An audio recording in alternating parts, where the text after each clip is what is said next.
Sabah uyandım baktım bir çevreme, her şey dün gece bıraktığım yerde. Anlamı yok her şey düzenli olsa bile, sevgilimin resmi bana bakmıyor yine.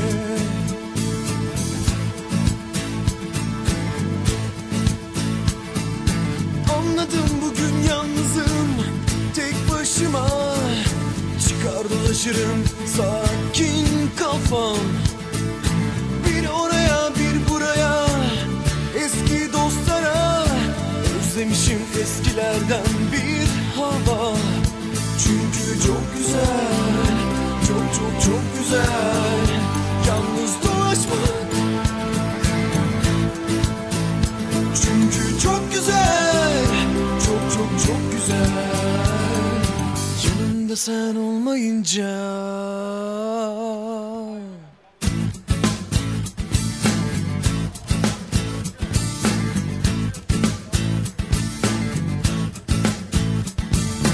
Güneş battı çaresiz döndüm eve, sensiz fark etmez ne gündüz ne gece. Anlamı yok her şey düzenli olsa bile, sevgilimin resmi bana bakmıyor yine. Çünkü çok güzel, çok çok çok güzel yalnız dolaşmak.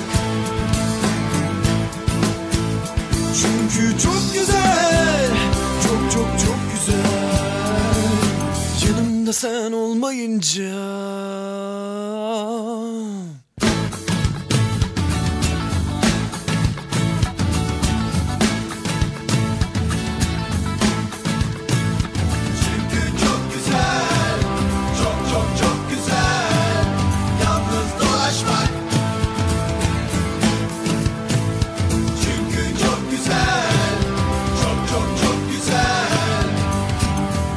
Sen olmayınca.